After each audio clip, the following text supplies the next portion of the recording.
Bonjour, la voix est libre tous les samedis sur France 3 avec aujourd'hui 4 voix pour réagir à une très grande émotion après les multiples naufrages de bateaux chargés de migrants en Méditerranée. Est-ce une vague d'immigration sans précédent? Que peuvent faire les pays européens? La gestion française du dossier de l'immigration est-elle encore adaptée? 4 invités donc pour débattre et répondre à ces questions. Le député UMP de Lyon, Guillaume Larrivé, bonjour. Bonjour. Vous avez précédemment travaillé avec Brice Hortefeux au ministère de l'Immigration. Le député socialiste de Côte-d'Or, Laurent Ganguillaume, bonjour. Bonjour. Vous connaissez aussi très près ce dossier puisque vous êtes tous les ans l'auteur d'un rapport parlementaire sur le sujet. Paul Garrigue, vous représentez la Ligue des droits de l'homme, bonjour. Bonjour. On vous voit souvent en première ligne sur ces dossiers. Et Daniel Réty, bonjour. Bonjour. Vous êtes ici pour SOS Refoulement qui assure le soutien juridique et l'accompagnement des demandeurs d'asile. Bonjour à vous et merci à tous les 4 d'être là. L'événement n'était pas nouveau, pourrait-on dire, un naufrage de migrants dans la Méditerranée, mais cette fois, son ampleur a sidéré l'Europe, les Nations Unies, l'Union européenne, tout le monde se penche sur le sujet, mais moi j'ai d'abord envie de vous demander ce que vous en avez pensé en voyant les images. Et Paul Garrigue, vous qui œuvrez au contact de ces populations, comment avez-vous réagi ? C'est l'émotion, surtout que nous on accueille souvent les survivants et c'est les liens forts qu'on crée avec ces personnes. Et la première chose, c'est terrible à quel point aujourd'hui il y a un déni de leur humanité. Après on aura certainement à dire le pourquoi et le comment, mais oui, comment ils sont si peu aujourd'hui dans le débat public habituellement considérés dans toute leur humanité. Laurent Ganguillaume, même question. Oui, en tout cas, d'abord un drame humain, bien sûr, et je crois que d'abord, ce n'est pas la première fois. Bon, par contre, c'est un drame qui, par son ampleur, effectivement, c'est une véritable tragédie. Mais en même temps, chaque jour, on a des drames, des personnes qui disparaissent en Méditerranée à cause de filières, en fin de compte, qui exploitent la misère. Voilà. Il y a aujourd'hui des filières organisées qui exploitent la misère humaine et jusqu'à conduire à la mort, en fait. Voilà. Et c'est quelque chose qu'il faut combattre, bien évidemment. Mais on va en parler, bien sûr. Guillaume Larrivé. Ces images, elles ont été très fortes, ces images. L'émotion, elle est très forte, évidemment. Moi, j'ai le souvenir, il y a quelques années déjà, d'avoir accompagné le ministre de l'Intérieur de l'époque à Toulon, où les corps d'un certain nombre de migrants qui avaient été repêchés par la marine française étaient non pas rapatriés, mais ramenés vers notre pays. Émotion, mais surtout besoin d'action. Besoin d'action dans l'intérêt de la France, dans le respect de ces personnes, mais aussi dans l'intérêt de la France. Et c'est de cela, je pense, dont il faut que nous débattions. Quelle doit être la politique d'immigration dans l'intérêt de nos compatriotes, dans l'intérêt des Européens, dans le respect des personnes. C'est un sujet extrêmement compliqué, mais je pense vraiment qu'il y a urgence. Daniel Réty, quand vous avez vu la télé. Comme mes prédécesseurs, c'est vraiment une grande émotion. C'est quelquefois plus que de l'émotion, c'est vraiment chez moi de la colère. Parce que ces personnes-là, j'en côtoie aussi, souvent sur le continent africain, puisque je m'y rends régulièrement. Quand on connaît un petit peu la situation de certains là-bas, c'est vrai que retrouver ces gens comme ça, décédés dans des conditions épouvantables, c'est de l'émotion, mais c'est aussi de la colère. Alors, vous venez de dire, je rebondis parce que vous venez de dire, je me rends régulièrement là-bas. Est-ce que, de votre point de vue, ce qui se passe en ce moment, c'est quelque chose qui existe depuis des mois, des années, ou est-ce que c'est un phénomène qui est nouveau, qui est accentué, qui est plus fort ? Ça existe depuis de nombreuses années, mais là, je pense qu'il y a des éléments, notamment, on va y revenir sans doute plus en détail, mais des événements de conflits qui font que les gens sont vraiment acculés au bord de la Méditerranée. Et donc, sur ces bords de côte, que ce soit au Maghreb, que ce soit en Afrique noire aussi, et donc, ils sont arrivés là et il n'y a plus rien sauf la traversée.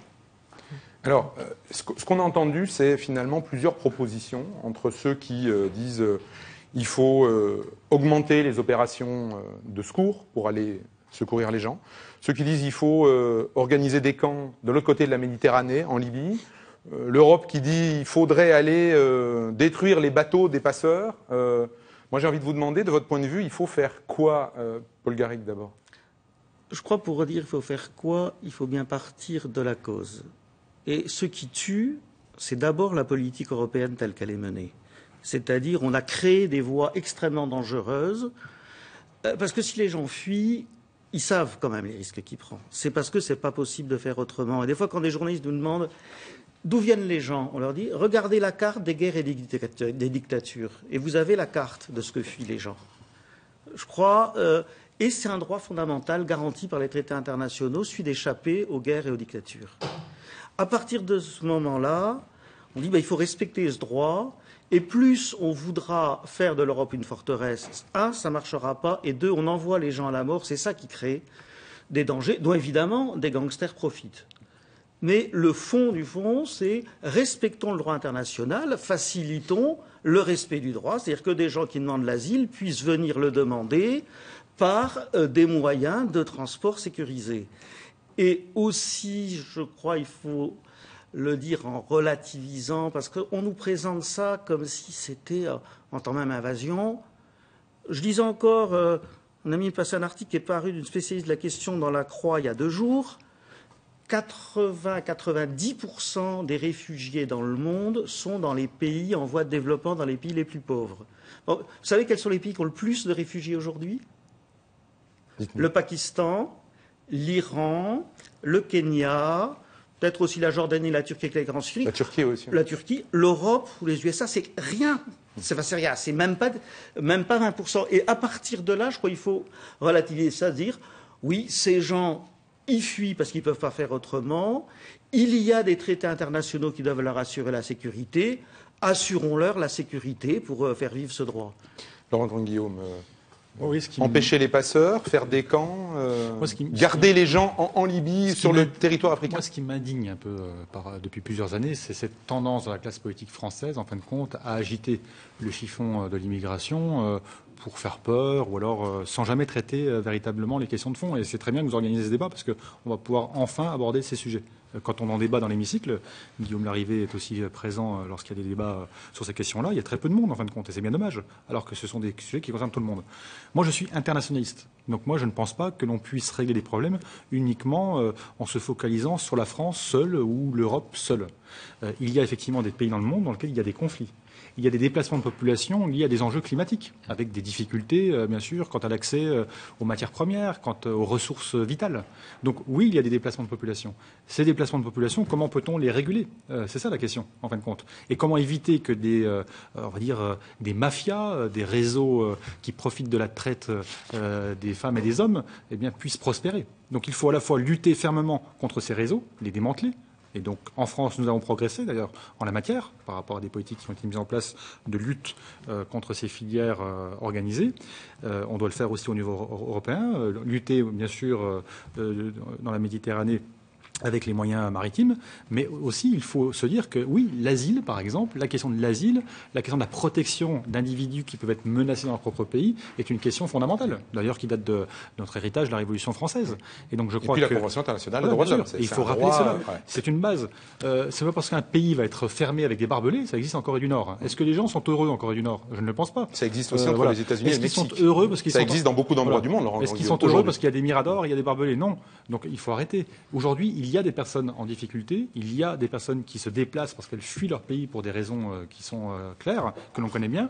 Et donc il faut à la fois organiser l'accueil là où c'est possible, bien sûr, parce qu'il faut aussi que nous assumions notre responsabilité, mais en même temps il faut que nous traitions aussi des problèmes à la source. On ne peut pas continuer comme cela avec un océan en gros, de misère, avec des difficultés dans des continents qui sont proches de nous, en faisant comme s'il n'y avait rien, en raisonnant en se regardant de nombril. Guillaume Larrivé, en 1979, la France a accueilli plus de 100 000 boat people qui venaient du Cambodge, du Vietnam. Je crois que le chiffre à l'époque, c'est 1 300 000 personnes qui ont été accueillies dans les pays industrialisés. Pourquoi est-ce que finalement on ne mène pas la même opération aujourd'hui avec les gens qui arrivent de Syrie ou qui arrivent de certains pays africains en guerre? Première remarque, l'année dernière, il y a eu une augmentation de plus 150% du nombre d'entrées irrégulières, du nombre d'entrées de clandestins vers l'Europe. J'invente pas ce chiffre, c'est le dernier chiffre de l'agence Frontex. Dans le même temps, le nombre des demandes d'asile vers l'Europe, c'est-à-dire le nombre des demandes de personnes qui disent qu'elles sont des réfugiés politiques, a augmenté de plus 69%. Il y a un seul chiffre qui baisse, c'est le chiffre des reconduites effectives, des expulsions vers les pays d'origine. Je donne ces chiffres-là. Je suis d'accord avec vous, mais je ne veux pas m'arrêter là. C'était la globalité de l'opération dont je parlais, Guillaume Larrivé, le fait que les États ne lancent pas une opération pour accueillir les gens qui arrivent de pays en guerre. Je donne ces chiffres-là parce qu'il faut être extrêmement précis, première remarque. Deuxième remarque, on est tous d'accord sur les principes théoriques, si j'ose dire. Là où ça pêche, c'est au plan opérationnel. Et moi, ma conviction, pour avoir été praticien de ces questions-là et d'avoir ma part de responsabilité dans les années 2007-2012, où j'ai essayé, comme directeur de cabinet adjoint du ministre de l'Intérieur et de l'Immigration, de m'en occuper concrètement. Le gouvernement actuel essaie de s'en occuper concrètement aussi. Moi, je constate qu'il y a plein de choses qui bloquent. Et notamment, au plan européen, ça ne marche pas. Je développe juste 2 phrases. En 2008, la France présidait l'Union européenne. Le ministre de l'époque a pris son bâton de pèlerin, est allé voir les 26 autres ou 27 autres ministres de l'Intérieur et de l'Immigration, et on a conclu un grand document qui s'appelait le Pacte européen sur l'immigration et l'asile, à l'unanimité. Les socialistes, les communistes, les gens de droite plutôt durs, les centristes, le centre-droit, tout le monde, tous les pays européens. Total, est-ce que vous croyez que ça a vraiment marché? Ça n'a pas marché. Donc je pense qu'il faut tout changer, et j'ai personnellement, ça n'est qu'une proposition personnelle, je suis le porte-parole de personne dans ce débat, d'autres que moi, comme député, je pense qu'il faut raisonner désormais non plus à l'échelle des 27, mais à l'échelle de ce que j'appellerais un G7 des pays européens qui concentrent le plus de flux d'immigration. Concrètement, nous, les Allemands, le Royaume-Uni, c'est pas nous les premiers. C'est pas nous les premiers. L'Espagne, etc. On est que les quatrièmes en Europe quand même. Cet ensemble de G7, et je m'arrête là, cet ensemble de G7 européens, il est une politique extrêmement intégré, il soit capable d'aller négocier avec les pays d'origine et avec les pays de transit pour organiser et pour réduire, au bout du compte, les flux d'immigration. Pardonnez-moi, pays d'origine, la Libye par exemple, il n'y a plus de pays. Ça, c'est ce qu'on appelle un pays de transit. Mais là, il n'y a plus de pays. Il n'y a pas d'État en réalité en Libye à la suite de l'opération de l'ONU que la France avait avec d'autres conduites. Le problème, c'est que si on parle de G7, par exemple, on pourrait prendre la situation de Malte. Malte est dans l'Europe. Donc ça veut dire qu'on ne traite pas la situation spécifique de Malte, qui accueille de nombreux réfugiés, avec les difficultés qu'ils connaissent. Il faut absolument que Malte, évidemment, qui est une des portes d'entrée, soit complètement. Moi, je pense qu'il faut raisonner au niveau des 27. Seulement, il faut sortir des égoïsmes nationaux. Quand je parle d'égoïsme national, ça ne veut pas dire qu'il ne faut pas défendre la nation. Oui, il faut défendre la nation. Seulement, en fait, il faut aussi savoir la dépasser parfois. Et sur cette question-là, en particulier, si on reste uniquement sur les intérêts nationaux les uns et les autres, alors on ne réglera pas la question. J'attire votre attention, on a des problématiques qui sont communes. Sur le fait que la tendance lourde aujourd'hui, c'est qu'en Europe, c'est plutôt des partis qui font leur succès sur l'opposition à l'immigration qui sont en train de progresser. Je pense en particulier à tout le nord de l'Europe, par exemple, à l'Allemagne, à tous ces pays-là. Donc, on ne peut pas dire qu'on en prenne le chemin. C'est pas parce qu'ils sont majoritaires sur le plan culturel aujourd'hui, et le plan des idées, et même sur le plan politique, que pour autant, moi, je vais changer mes idées. Moi, je ne marche pas au sondage. C'était une remarque de politique européenne. Je le dis, moi, j'assume mes positions sur ce sujet-là, voilà, et je n'en changerai pas parce que, justement, il y aurait des majorités politiques qui seraient plus réactionnaires ou je ne sais quoi. Moi, je pense que sur ces questions, d'abord, le risque, c'est toujours d'assimiler l'immigration à des questions d'identité, on y reviendra je pense, mais parce que c'est aussi les dérives que l'on constate, il faut rester sur les questions, c'est comment on traite la question humanitaire. Voilà. Et pour la traiter, il faut aussi regarder en dehors de l'Europe ce qui se passe sur le continent africain, notamment en particulier, et je constate que l'Union européenne, dans cette matière, elle a un peu réduit ses ambitions. Parce qu'on ne peut pas dire qu'elle soit très présente aujourd'hui sur la question d'espace méditerranéen, en matière de coopération, en matière de coopération décentralisée avec le continent africain, c'est bien dommage. Daniel Réty, les gens que vous voyez, pour la plupart, est-ce que c'est des gens aujourd'hui qui viennent de pays en guerre, et on va dire qui tombent sous le coup de la Convention internationale des droits de l'homme sur l'accueil des réfugiés, ou est-ce qu'en réalité, la situation, elle est souvent plus compliquée que ça, moins nette que ça? C'est une question très ouverte. La plupart, ce sont quand même des gens qui arrivent de lieux où il y a des conflits et donc où ils sont dans une situation telle que, bon, en tant que personnes, ils sont menacés, les familles sont menacées, et s'ils quittent le territoire, c'est parce que, bon, ils peuvent pas faire autrement, quoi. La plupart, oui, la plupart. Que ce soit d'ailleurs venant de l'Afrique ou de l'Afrique subsaharienne surtout, et puis plus largement même de l'Est.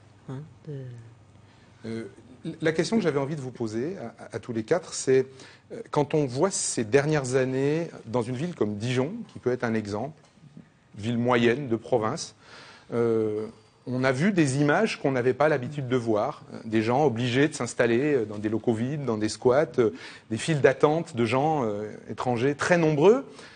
Paul Garrigue, qu'est-ce qui a changé? Est-ce qu'il y a quelque chose qui a changé? Est-ce que ça veut dire qu'il y a plus de gens qui souhaitent immigrer, venir en France? Est-ce que ça veut dire que les conditions ont changé? Qu'est-ce qui a changé? Alors, déjà, le plus, il faut beaucoup relativiser.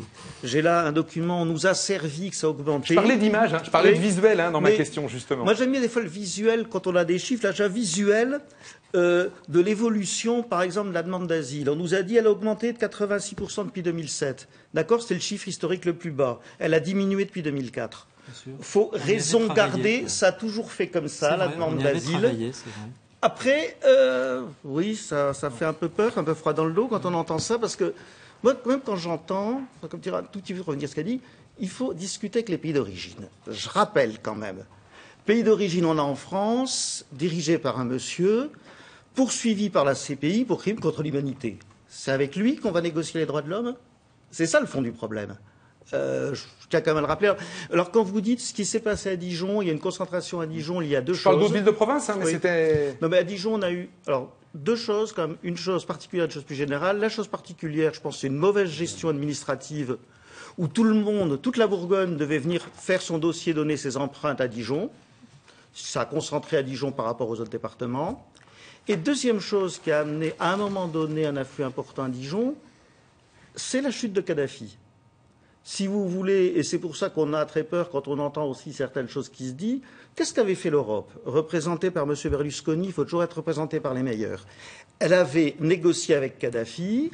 Kadhafi retenait les migrants subsahariens dans des conditions épouvantables souvent. Quand il est tombé, les gens se sont sauvés. Et il arrivait beaucoup de monde d'un coup à Dijon. Et depuis, ça s'est tassé d'ailleurs.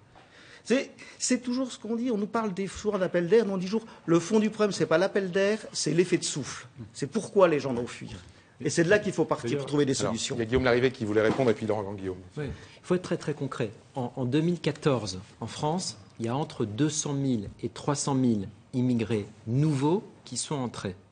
C'est à peu près 200 000 de manière légale. C'est comme une ville comme Bordeaux. Et puis, c'est aussi un flux illégal, notamment parce qu'il y a des demandes d'asile qui ensuite vont être rejetées, et ce qu'on appelle des déboutés, c'est-à-dire des personnes qui en fait n'ont aucun droit au regard de la loi française de se maintenir en France. Et c'est un vrai problème, évidemment. La Cour des comptes, il y a quelques semaines, a rendu un rapport qui est extrêmement inquiétant. 99%, écrit la Cour des comptes, des personnes qui sont déboutées, c'est-à-dire qu'on n'a pas le droit de séjourner en France, qu'on n'a pas le droit d'être maintenus, on n'arrive pas, le gouvernement actuel et peut-être aussi les précédents, à les renvoyer vers leur pays d'origine. Alors, comment fait-on? Et c'est là où je dis vraiment qu'il faut tout changer, il faut changer de braquet, il faut une législation qui soit beaucoup moins attractive, et il faut d'abord, et ça je veux le dire à mon collègue député Laurent Grandguillaume, il faut d'abord se mettre d'accord sur un objectif. Moi, je propose qu'on ait d'abord comme objectif de réduire l'immigration vers la France. Est-ce qu'on est prêt à assumer d'abord cet objectif de réduction et ensuite de s'en donner les moyens opérationnels, juridiques, diplomatiques, de manière très concrète? Vous savez, quand la gauche arrive en juillet 2012, Lilian Meslay, et qu'elle décide par exemple de rendre totalement gratuits les soins accordés aux clandestins, avec ce qu'on appelle l'aide médicale d'État, en supprimant un forfait qu'on appelait le ticket modérateur qu'on avait créé quelques années avant. Il ne faut pas s'étonner qu'ensuite vous ayez en effet un dispositif d'appel d'air, c'est-à-dire une augmentation très importante du nombre des allocataires. Juste un mot, quand vous parlez de quotas, quand vous parlez de quotas, Guillaume Larrivé, est-ce que c'est même pour des gens qui viennent d'un pays en guerre et qui sont tout à fait dans les critères de l'asile en France? Vous savez, c'est-à-dire que vous refuseriez des gens qui sont des réfugiés au titre de la Convention des droits de l'homme? On a sur cette question de l'asile politique, c'est-à-dire de l'accueil en France des combattants de la liberté, on a une tradition, on a des procédures. Bon, les personnes dont je vous parle qui sont des déboutés, ça veut dire concrètement que l'OFPRA, Office français de protection des réfugiés apatrides, puis une juridiction qui s'appelle la Cour nationale du droit d'asile, avec des juges indépendants et à l'intérieur un membre du Haut Conseil des réfugiés, le HR. Et puis ensuite le Conseil d'État, qui est un autre juge indépendant. Toute cette procédure-là, avec des tas de recours dans tous les sens, tous les praticiens le savent, ça veut dire qu'après tous ces recours-là, il y a effectivement 75% des demandes qui sont rejetées. Ce qui veut dire que la demande d'asile est devenue en réalité une machine à fabriquer des clandestins. Et moi, mon sujet, comme député national, comme député français à l'Assemblée nationale, c'est bien sûr de respecter ces personnes, mais c'est aussi de défendre le droit de la France à choisir qui elle veut accueillir sur son territoire. Michel Rocard, il y a 25 ans, disait qu'on pouvait certes accueillir une partie de la misère du monde, mais pas toute la misère du monde. La phrase tourne encore. Guillaume Larrivé, et puis si vous voulez moi, si je peux me permettre en fait, d'apporter quelques précisions, quand même, je vais trouver donner quelques chiffres. Pourquoi ? Parce que d'abord, la théorie de l'appel d'air. Si on suivait la théorie de l'appel d'air, ça voudrait dire que quand Nicolas Sarkozy a tenu des discours très durs par rapport à l'immigration, normalement, on aurait dû avoir moins de demandeurs d'asile, si la théorie de l'appel d'air était vraie. Or, entre 2007 et 2012, on a eu plus 60% de demandeurs. D'accord ? Donc ça veut dire que la théorie de l'appel d'air ne fonctionne pas. Non, c'est un peu plus compliqué. Je réponds juste là-dessus sans polémique. On laisse terminer. Donc cette théorie ne fonctionne pas. Mais c'est pas une théorie. Pourquoi ? Parce qu'en fait, ce sont des discours, en fin de compte. Parce que le problème, et d'ailleurs c'est dans mes rapports, le problème c'est quoi ? C'est qu'aujourd'hui on a une embolie du système. Il y a beaucoup de demandeurs. Seulement, le délai de traitement des demandes est très long. C'est-à-dire que parfois, on va dire à une personne au bout de 3 ans, 4 ans de procédure, vous devez quitter le territoire. Pendant ce temps, en fait, il y a un coût aussi pour la nation française. Or, si cela était mieux géré, si les délais étaient plus courts, eh bien, on pourrait à la fois être plus digne vis-à-vis des personnes, en même temps étant ferme par rapport à la règle. Il y a une règle, il faut la respecter. Vous pouvez rester ou non sur le territoire et on applique la règle. Pas assez de moyens pour examiner les situations. Le problème, c'est que en fait, le système tel qu'il a été, on va dire, parce qu'à Dijon, vous parliez des files d'attente, par exemple. Mais les files d'attente en préfecture, pourquoi ? C'est parce que le système d'accueil a été régionalisé. C'est-à-dire, du jour au lendemain, on a dit, maintenant, tous les demandeurs sont accueillis à Dijon. Alors qu'avant, on le faisait par département. Et donc, du jour au lendemain, ça a été transformé. Donc, moi, ce que j'ai demandé, par exemple, ce que j'ai proposé, c'est qu'on puisse revenir à une départementalisation, c'est-à-dire revenir à une gestion locale, départementale. Il y a d'abord des capacités d'hébergement dans les différents départements pour les gérer. On a des accords, mais c'est pas grave. Par contre, quand on donne des chiffres, on dit 200 000 personnes qui viennent en France. Par contre, il faut être précis aussi. Parce que sur 200 000, il y a 90 000 personnes qui viennent dans le cadre de l'immigration familiale. D'accord ? 60 000, ce sont des étudiants. Donc les étudiants, effectivement, ils viennent étudier en France, mais nous aussi, nos propres étudiants français vont étudier à l'étranger. Des vrais étudiants. Alors qui sont les faux étudiants ? Il faut vraiment parler. Les demandeurs d'asile, par ailleurs, effectivement, donc sont contenus dans les 200 000. Et puis en fait, l'immigration dite économique, elle est résiduelle. Donc il faut faire attention, parce que quand on a des chiffres comme ça, 200 000, on a l'impression qu'on a 200 000 demandeurs d'asile qui arrivent en France. Il y a des demandeurs d'asile, il y a aussi des étudiants, il y a aussi des personnes. Les situations sont différentes. Il n'y a pas que des personnes qui viennent dans le cadre d'une demande d'asile. Une réponse technique de Guillaume Larrivé, mais courte, parce que je me suis engagé à donner la parole aux deux autres participants. Sur la demande d'asile, il faut dire les choses de manière très précise, sans être trop long. Dans les années 90, forte hausse des demandes d'asile, avec notamment un système qui s'appelait l'asile territorial qui avait été créé par M. Jospin.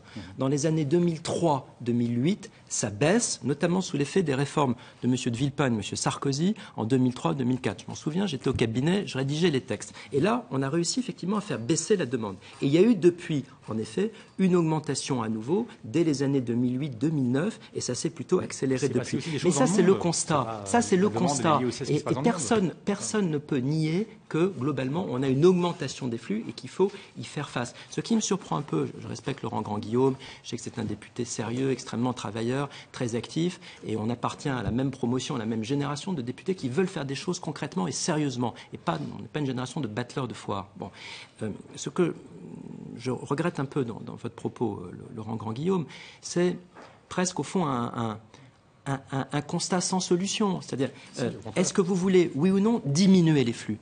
Est-ce qu'on assume une réduction de l'immigration vers la France ? C'est la première question à se poser. Je constate que François Hollande n'assume pas cet objectif. Moi, je veux d'abord qu'on assume cet objectif et qu'ensuite, on se donne concrètement les moyens de réduire l'immigration. Si on ne se fixe pas cet objectif, on n'y arrivera jamais.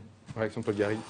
Alors, sur les chiffres, que je partage avec Claude Rangren, je préciserai même ce qu'on appelle les raisons familiales. L'essentiel, ce n'est pas le regroupement familial, c'est les mariages de Français avec des étrangers. à moins d'interdire, je sais pas, moi j'ai une sœur qui s'est mariée avec un Allemand, a-t-elle commis un péché contre la France? Bon, j'ai encore le droit de se marier avec qui ils veulent, enfin on peut espérer. Mais c'est ça, les premiers c'est les étudiants et les mariages. Le cœur du défi, ce ne sont pas les mariages franco-allemands, c'est pas vraiment le sujet. Mais quel que soit, enfin à moins... Alors c'est vrai que j'ai une conception où ma sœur aurait marié un Africain, j'aurais été aussi content que si elle avait marié un Allemand, mais chacun ses représentations à la matière. Oui... Donc, réduire. Guillaume arrivait à dire... Alors, réduire justement... Réduire ou pas? Alors, réduire ou pas. Alors, moi, je voudrais dire quand même sur l'asile, parce que j'entends un peu des choses, moi, qui me frappent. Le Conseil d'État, non, les gens ne vont pas au Conseil d'État, c'est impossible. Je suis membre du Conseil d'État. Combien de j'ai personnes personnellement jugé, cher monsieur, pendant 3 ans, des années 2002 à 2005, j'ai jugé, comme membre du Conseil d'État, avec mes collègues, de très nombreuses affaires d'asile, et on exerçait un vrai contrôle. L'essentiel, ça arrête à cette date, sans ça, les champions. Mais surtout, le vrai problème en France, et qui nous est le fond du problème, c'est le taux d'acceptation extrêmement faible et qui est une impasse totale. Les chiffres qu'on avait sur 2012, le taux à l'OFPRA était de 14,5%, la moitié du taux européen. Le taux de la Norvège est à 60%. Et la Norvège a beaucoup plus de demandeurs d'asile que nous en proportion de la population. Et ils s'en portent pas plus mal. Ils ont compris aussi l'intérêt humain et économique d'en avoir. Donc, ça veut dire que les critères ne sont pas les mêmes? Ça veut dire qu'on fixe bien pas... sûr. Alors, pour vous donner des exemples, parce que si vous voulez, et c'est là aussi, quand on entend, et moi j'ai déjà entendu même des préfets dire, ceux qui sont refusés, conduisez-le à la frontière. Sur quoi je répondais, d'accord monsieur, d'accord, laissez-moi dire, montrez-nous où est la frontière entre la Côte d'Or et la Somalie ou l'Érythrée. Ben, vous aurez du mal quand même. Et c'est des choses très concrètes. Moi, je peux vous parler de cas encore qu'on a vu la semaine dernière. Quand vous avez une dame qui arrive du Congo, RDC, où on sait que le viol et la torture sont un mode de gouvernance du gouvernement Kabila, où quand même la dernière discussion après les nerfs manifs à Kinshasa, c'est combien de centaines de morts il y avait. Et que cette dame vous dit, ben moi j'ai été emprisonnée, j'ai été torturée et violée, qu'elle est bardée de certificats médicaux qui attestent, en tout cas, et qu'elle se voit refuser l'asile parce qu'elle ne peut pas approuver, parce que le système de l'asile, on est dans l'inversion de la charge de la preuve, bien souvent. Donc on dit, il faudrait trouver des bourreaux qui aient la bonne idée de donner des certificats de persécution. Et on voit des gens qui arrivent des pires dictatures, de RDC, d'Érythrée, du Soudan, qui refusent l'asile. Ah, évidemment, on est dans une impasse totale. À moins de penser qu'ils vont retourner à Lampedusa, faire du stop en sens inverse devant qu'un bateau qui les reprenne, qu'est-ce que vous allez faire? Les renvoyer à leurs bourreaux? C'est même pas possible matériellement dans certains cas. Et je crois que c'est bien là-dessus qu'il faut se poser le problème. Et puis, une dernière chose, comme sur les sols migratoires, j'aurais fini là-dessus, il faut aussi qu'on soit quand même réaliste. Les derniers chiffres qu'on avait, parce que c'est bien, il y a des entrées, il y a des sorties. Les derniers chiffres, moi, que j'ai vus, qui étaient en 2013, le sol migratoire pour la France était positif de 54 000 personnes. Alors, quand on parle des fois de grands remplacements, je fais un tout petit calcul. Pour que ça représente 10% de la population, il faudrait 120 ans à ce rythme-là. Bon, il n'y a pas l'urgence. Tout va bien, quoi. Finalement. Non, tout va pas bien parce qu'on refuse le droit d'asile à ceux qui le méritent. Il nous reste 1 minute avant la fin de cette première tranche. Mais on continue après. Mais 1 minute, qui après vous commencerez la deuxième partie d'Anne Réty, parce que vous attendez patient. Tous les soins ne sont pas gratuits, contrairement à ce qui a été indiqué. L'aide médicale d'État, il y a plus de tickets modérateurs. L'aide médicale d'État, elle ne permet pas de prendre tous les soins gratuitement. Est-ce que vous avez, Laurent Ganguillaume, est-ce que vous avez ou non santé publique en France, est-ce que vous avez ou non supprimé territoire, il faut quand même vérifier aussi qu'elle puisse être en bonne santé. Est-ce que vous avez ou non supprimé en juillet 2012 le ticket modérateur? Ça veut dire que vous avez rendu l'aide médicale d'État entièrement gratuite. C'est qu'on ne parle jamais aussi des apports de l'immigration. Qu'est-ce qu'apporte l'immigration dans notre pays en matière de recherche, en matière de création, d'activité économique parfois. L'immigration choisie. L'immigration, non, je ne parle pas d'immigration choisie, je parle de ce que l'immigration a apporté aussi à la France. Je vous coupe sur cette phrase, Laurent Ganguillaume, parce qu'il nous reste 15 secondes avant les informations de midi, mais on se retrouve juste après pour une deuxième partie de l'émission. Merci à tous les quatre d'avoir déjà exploité cette partie du débat. On se retrouve juste après les informations de midi dans une poignée de minutes. À tout de suite.